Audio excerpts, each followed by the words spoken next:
Eu sempre gostei de ler, desde criança. Desde criança que a leitura para mim é um entretenimento. E qualquer tipo de leitura, desde criança. Então sempre me interessei, sempre gostei de ler jornal, revista, de ler livros, mesmo fora da minha faixa etária. Sempre gostei de ler muito. E como que a escrita apareceu na minha vida? Porque eu amo escrever, eu adoro escrever. Eu não consigo passar muito tempo sem colocar no papel meus pensamentos, sem ter uma história que eu tô contando. E escrever sempre foi uma paixão. E como que isso tudo começou?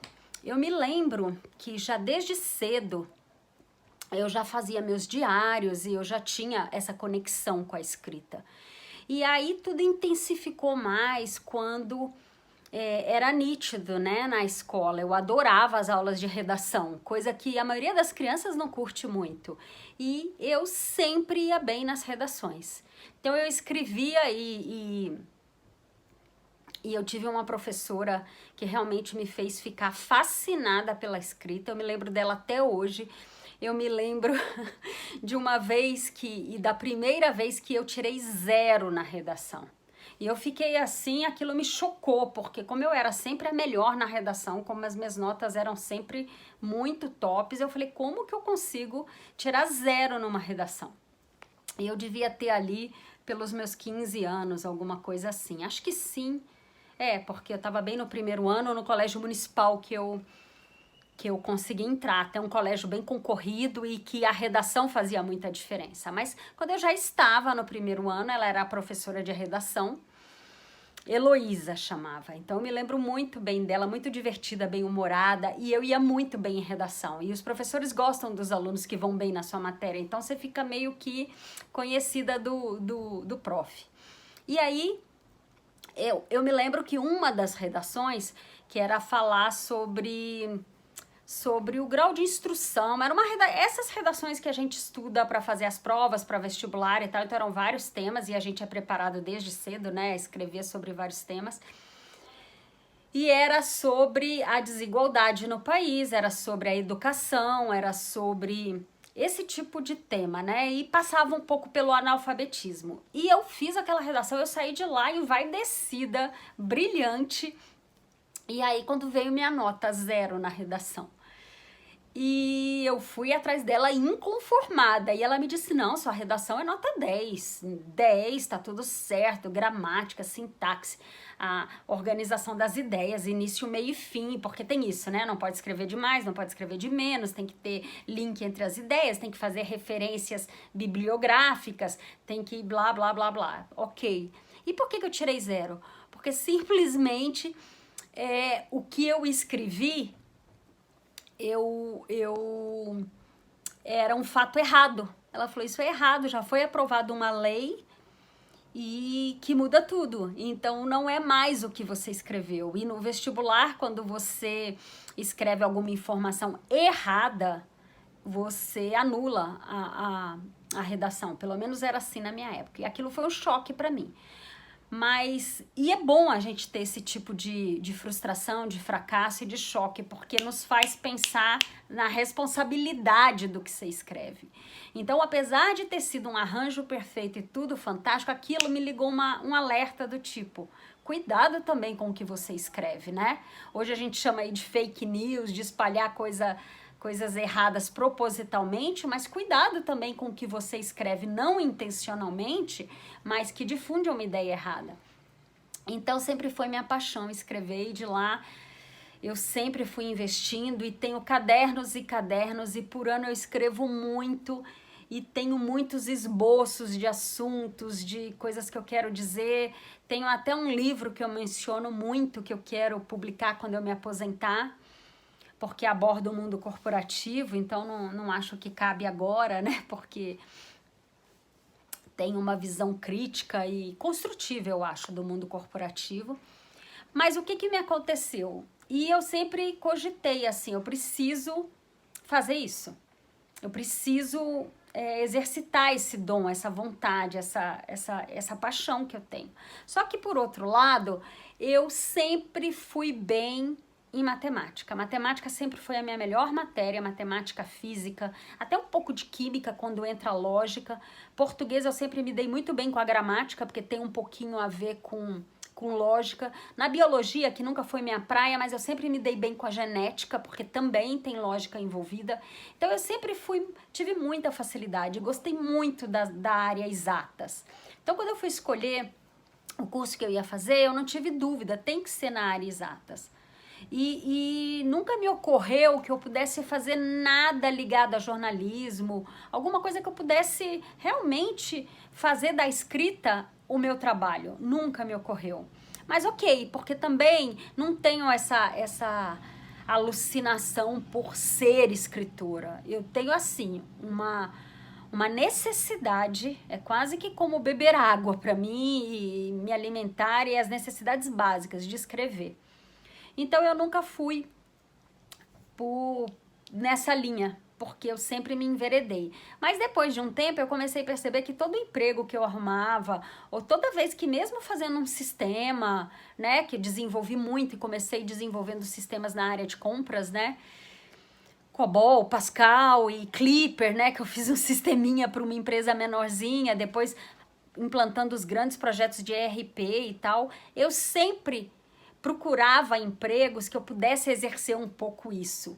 Ou mesmo quando eu não tinha a questão da escrita propriamente dita, tudo que eu fazia tinha que ser envolver escrita. E tudo que eu fazia tinha que ter a escrita perfeita. Então todas as minhas cartas eram escritas perfeitas, os documentos que eu gerava, toda a minha documentação dos códigos fontes era tudo com padronização, bonitinho, escrito, porque para mim isso era muito importante. Então, mesmo quando não era, a profissão assim não exigia, eu dentro do que eu fazia, eu sempre procurei ir para esse lado da escrita. E aí também veio uma área que eu amo de paixão dentro de TI, que é a parte de treinamento mesmo, de eu poder... Primeiro que liga uma coisa que eu adoro, que é ensinar, né? Eu gosto disso, isso para mim também é uma paixão. Depois tem a ver muito com a sua didática, tem a ver com a lógica que você vai fazer, você vai utilizar para que a pessoa aprenda aquela disciplina e aquele conteúdo, e tem a ver com a escrita. Então sempre foi uma paixão, então para mim não foi difícil seguir por aí. E eu acho que a leitura e a escrita, elas deveriam ser muito incentivadas, porque é um momento seu, é um momento de você estar com você. A leitura, ela é em silêncio, ela é você com aquele livro.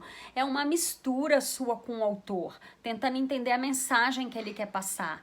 É uma forma interessante de aprender, é um se deixar levar, mexe com muito a sua imaginação, né? E a sua capacidade de sair do seu mundinho, como abre os horizontes e tal. E tudo isso te puxa para um lado da inovação, porque te faz pensar mais e te faz correr mais atrás de transformar as coisas que passam por você.